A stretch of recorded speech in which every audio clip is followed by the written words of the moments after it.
ഇന്ത്യയിലെ most popular tourist ഡെസ്റ്റിനേഷനും എല്ലാ മലയാളികളുടെയും bucket list ഡെസ്റ്റിനേഷനുമായ മണാലിയിലേക്കുള്ള നമ്മുടെ പുതിയ യാത്രയിലേക്ക് എല്ലാവർക്കും സ്വാഗതം. സൂര്യോദയത്തിൻ്റെ ആദ്യ പ്രകാശത്തിൽ ഞങ്ങളുടെ യാത്ര എത്തിച്ചേർന്നത് ഹിമാചലിലെ മനോഹരമായ ഒരിടം മണ്ഡി. സമയം ഏകദേശം രാവിലെ 7:30. ചുറ്റും കനത്ത തണുപ്പ്, ഏകദേശം 7 ഡിഗ്രി വരെ താഴ്ന്ന താപനില. ആ തണുപ്പിൽ ഒരു ചൂട് ചായ ശരിക്കും പറഞ്ഞാൽ ആ യാത്രയുടെ ഏറ്റവും പെർഫെക്റ്റായ ഒരു തുടക്കം തന്നെയായിരുന്നു അത്. ചുറ്റും മലനിരകൾ, ശാന്തമായ റോഡുകൾ, ഇവയെല്ലാം പിന്നിലാക്കി അടുത്ത കഥ ആരംഭിക്കുന്നത് മണാലിയിലേക്കുള്ള യാത്രയിൽ. മണ്ഡിയിൽ നിന്നും പുറപ്പെട്ട ബസ് മലനിരകൾക്കിടയിലൂടെ ശാന്തമായി മുന്നേറുന്നു. ഓരോ വളവും തിരിയുമ്പോൾ കാഴ്ചകൾ മാറിക്കൊണ്ടിരിക്കുന്നു. പക്ഷേ ആ കാഴ്ചകളിൽ ഒന്നാണ് മനസ്സിൽ പതിഞ്ഞത്. ആദ്യമായി കണ്ണിനു മുന്നിൽ തെളിഞ്ഞത് മഞ്ഞു മൂടിയ മലകൾ. ആ നിമിഷം പറഞ്ഞറിയിക്കാനാകാത്ത ഒരു ഫീലിംഗ്. പുസ്തകങ്ങളിലും സ്ക്രീനുകളിലും മാത്രം കണ്ടിരുന്ന ആ സ്നോ കവേർഡ് പീക്സ് ഇപ്പോൾ ദാ നേരിൽ. ബസ്സിൻ്റെ ജനൽ ചില്ലിലൂടെ കാണുന്ന ഓരോ ഫ്രെയിമും ഒരു സിനിമയിലേതുപോലെ മഞ്ഞ് തൂകിയ പർവ്വതങ്ങൾ, താഴെ ഒഴുകുന്ന ബീസ് നദിയും ഒപ്പം എല്ലസ് വാലീസും. ഈ യാത്രയെ ഒരു ഡെസ്റ്റിനേഷനല്ല, ഒരു എക്സ്പീരിയൻസ് ആക്കി മാറ്റി. അങ്ങനെ ആ കാഴ്ചകളുടെ മധുരം മനസ്സിലാക്കിക്കൊണ്ട് ഞങ്ങൾ എത്തിച്ചേർന്നത് മണാലിയുടെ വാതിലിനു മുമ്പിൽ. മണാലി ബസ് സ്റ്റാൻഡിൽ ഇറങ്ങിയ ആ നിമിഷം ശരീരത്തിൽ ഒരു യാത്രയുടെ ക്ഷീണം ഉണ്ടായിരുന്നു. പക്ഷേ മനസ്സിലൊരു പുതു ആവേശം. ആ തണുത്ത കാറ്റ് മുഖത്ത് തട്ടിയപ്പോൾ നീ ഇപ്പോൾ വേറൊരു ലോകത്താണ് എന്നൊരു തോന്നൽ. ചുറ്റും നോക്കുമ്പോൾ പുതിയ ആളുകൾ, പുതിയ ശബ്ദങ്ങൾ, പക്ഷെ എല്ലാത്തിനും മുകളിൽ പ്രകൃതിയുടെ ഒരു ശാന്തത. ബാഗുകൾ കയ്യിലെടുത്ത് നമ്മളൊരു ടാക്സിയിലേക്ക് നടന്നു. അറിയാത്ത വഴികൾ, പക്ഷെ മനസ്സിൽ നിറഞ്ഞ പ്രതീക്ഷകൾ. ടാക്സി വെയിറ്റ് ചെയ്ത് മണാലി സ്റ്റാൻഡിൽ നിന്നും ഉള്ള ദൂരെയുള്ള മലനിരകളുടെ കാഴ്ചകളും ദേവദാരു മരങ്ങളുടെ കാഴ്ചകളും ഒക്കെ കണ്ട് കുറച്ചു നേരം അവിടെ നിന്നു. ടാക്സി സ്ലോലി മുന്നോട്ടേക്ക് നീങ്ങി. മണാലിയുടെ വഴികളിലൂടെ ഓരോ കാഴ്ചയും ഒരു പോസ്റ്റ് കാർഡ് പോലെ. റോഡിൻ്റെ വശത്ത് ശാന്തമായി ഒഴുകുന്ന ബീസ് നദി.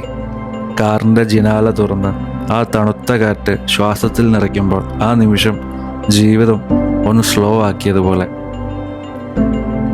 ഒരു വശത്ത് പച്ചപ്പിൻ്റെ നിറങ്ങൾ, മറ്റൊരു വശത്ത് വെള്ളമഞ്ഞിൽ മൂടി ഉയർന്നു നിൽക്കുന്ന മലകൾ. ആ മലകൾ നമ്മളെ നോക്കി നിൽക്കുന്നത് പോലെ നിശബ്ദമായി. സമയം എങ്ങനെ കടന്നുപോയി എന്ന് പോലും അറിയാതെ ആ യാത്ര മനസ്സിൽ പതിഞ്ഞു. അവസാനം ഒരു ചെറിയ വഴിയിലൂടെ നമ്മളെത്തി റൈഡിൻ കഫേ. പുറത്തു നിന്ന് നോക്കുമ്പോൾ ഒരു സാധാരണ കഫേ പോലെ, പക്ഷേ അകത്ത് കടക്കുമ്പോൾ അതൊരു ഫീലിംഗ് ആയിരുന്നു. ഈ 3 ദിവസത്തെ യാത്രയിൽ നമ്മുടെ താമസം ഇവിടെയായിരിക്കും. മരത്തിൻ്റെ മണവും തണുപ്പിൽ ഒരു ചൂടും, ചുറ്റും മലകളും, അതിനിടയിൽ നമ്മൾ. ഇവിടെ നിന്ന് നമ്മുടെ മണാലിയുടെ കഥ ശരിക്കും തുടങ്ങുന്നു. മണാലിയുടെ തണുത്ത കാറ്റിൽ നഗരത്തിൻ്റെ ശബ്ദങ്ങൾ പിന്നിലാക്കി നമ്മൾ കടക്കുന്നത് മറ്റൊരു ലോകത്തിലേക്കാണ്. ശാന്തതയും ആത്മീയതയും നിറഞ്ഞ ഒരിടം. ഹിമാലയൻ ലേക്ക് മാവ ടിബറ്റൻ മൊണാസ്ട്രി. ഹിമാലയത്തിന് നെഞ്ചിൽ നിൽക്കുന്ന ഒരു ചെറിയ ടിബറ്റൻ ലോകം. 1959 ടിബറ്റൻ അഭയാർത്ഥികളുടെ യാത്രയുടെ കഥകൾ ഇവിടെയുള്ള ഓരോ മതിലിലും സൂക്ഷിച്ചിരിക്കുന്നു. വേദനയിൽ നിന്നും ജീവിച്ച വിശ്വാസം, പ്രതിസന്ധികളിൽ നിന്നും ഉയർന്ന ആത്മവിശ്വാസം.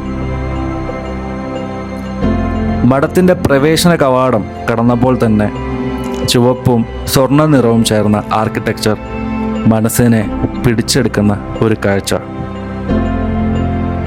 മണാലിയിലേക്ക് നിങ്ങൾ പോകുമ്പോൾ തീർച്ചയായിട്ടും തുടക്കത്തിൽ തന്നെ ഈ ജേണിയിൽ സ്റ്റാർട്ട് ചെയ്ത് പോയി കണ്ടിരിക്കേണ്ട ഒരു സ്ഥലം തന്നെയാണ് ഈ ഒരു മൊണാസ്ട്രി.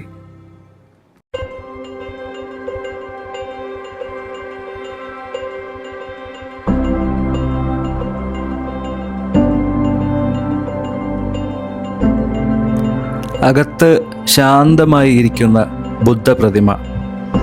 അവൻ്റെ കണ്ണുകളിൽ കാണുന്നത് ഒരു ലോകം മുഴുവൻ സമാധാനം. ഇവിടെയുള്ള ഓരോ ചിത്രവും ഓരോ താങ്കയും ബുദ്ധൻ്റെ ജീവിതത്തിൻ്റെ കഥകൾ പറയുന്നു. ധ്യാനം, ത്യാഗം, വിജ്ഞാനം.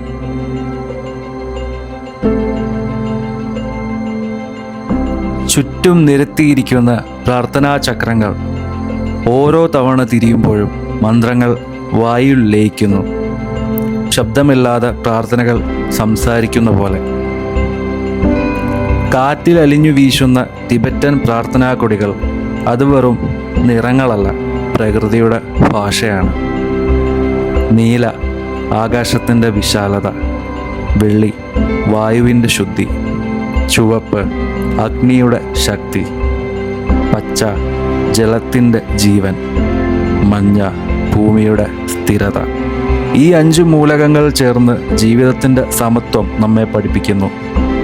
ഇവിടെ ശബ്ദമില്ലാത്ത നിശബ്ദതയിൽ നമ്മൾ നമ്മളെ തന്നെ കേൾക്കുന്നു. ഹിമാലയത്തിൻ്റെ ഇടയിൽ ഈ മൊണാസ്ട്രി നമ്മളോട് പറയുന്നു, ശാന്തി പുറത്തല്ല, അത് ഉള്ളിൽ കണ്ടെത്തേണ്ടതാണ്.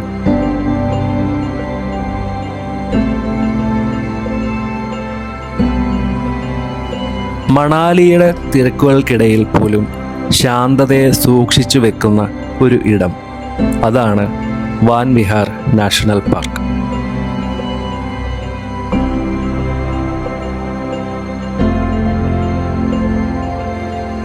ഒരു ചെറിയ ടിക്കറ്റ് കയ്യിൽ പിടിച്ച് ആ കവാടം കടന്നതോടെ നഗരത്തിൻ്റെ ശബ്ദങ്ങൾ പിന്നിലായി.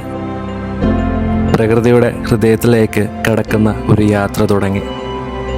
അവിടെ കാത്തിരുന്നത് ആകാശത്തേക്കുയരുന്ന ദേവദാരു മരങ്ങളുടെ നീണ്ട നിരകൾ. കാലം കെടാതെ പോലെ നിൽക്കുന്ന തോന്നുന്ന ആ കാടുകൾ, ഒരിക്കൽ പോലും പൂർണ്ണമായി നിശബ്ദമാക്കാത്ത, പക്ഷേ ഒരിക്കലും ശബ്ദമായി തോന്നാത്ത ഒരു സ്വരം. മരച്ചില്ലകൾക്കിടയിലൂടെ കടന്നു വരുന്ന വെളിച്ചം നിലത്തേക്ക് വീഴുമ്പോൾ ഒരു ചിത്രകാരൻ്റെ തൂലിക കൊണ്ട് വരച്ച വരകളെപ്പോലെ പ്രകാശവും നിഴലും ചേർന്നൊരു കാവ്യം. ഓരോ ചൂടും മുന്നോട്ട് വയ്ക്കുമ്പോൾ മനസ്സുകൂടി പതുക്കെ ശാന്തതയിലേക്ക് ചായുന്നു. ചുറ്റും നോക്കുമ്പോൾ സന്തോഷത്തിൻ്റെ ചെറിയ നിമിഷങ്ങൾ, എല്ലായിടത്തും കൈകോർത്തു നിൽക്കുന്ന പ്രണയ ജോഡികൾ, കുട്ടികളുടെ കളികളിൽ മുഴുകിയ കുടുംബങ്ങൾ, ചിരികൾ, ക്യാമറ ക്ലിക്കുകൾ, ഓരോ നിമിഷവും ഓർമ്മകളായി മാറുന്ന ഒരു ഇടം.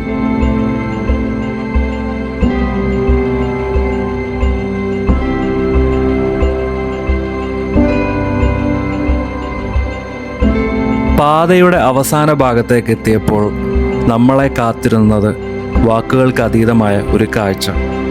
ഒരു വശത്ത് പതുക്കെ നീളുന്ന മണാലി റോഡ്, മറുവശത്ത് ശാന്തമായി ഒഴുകുന്ന ബീസ് നദി.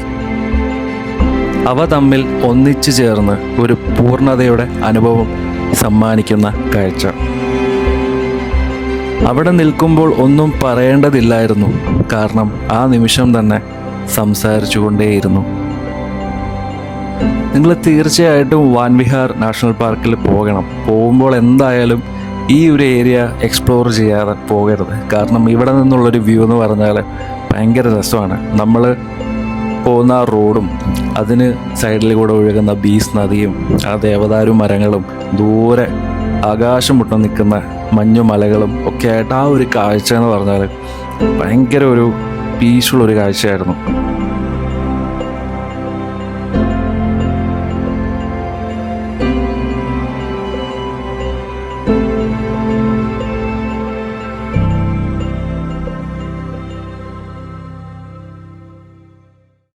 പാർക്കിന് ഉള്ളിൽ തന്നെ ഒരു ചെറിയ തടാകം, അതിനു മുകളിൽ സാവധാനത്തിൽ നീങ്ങുന്ന പെഡൽ ബോട്ടുകൾ.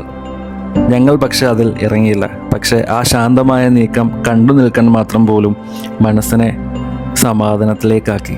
നമ്മൾക്ക് വേറെയും സ്ഥലങ്ങളിൽ പോകേണ്ടത് കൊണ്ടായിരുന്നു നമ്മൾ ആ പെഡൽ ബോട്ടിങ്ങിലേക്ക് ഇറങ്ങി ആ ഒരു ടൈം നമ്മൾ സേവ് ചെയ്യുകയായിരുന്നു ചെയ്തത്. സത്യം പറഞ്ഞാൽ കാശ്മീരി ഗേൾ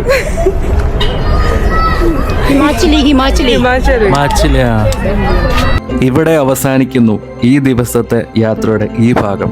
പക്ഷെ ഇനി പറയാനുള്ള കഥകൾ ബാക്കിയുണ്ട്.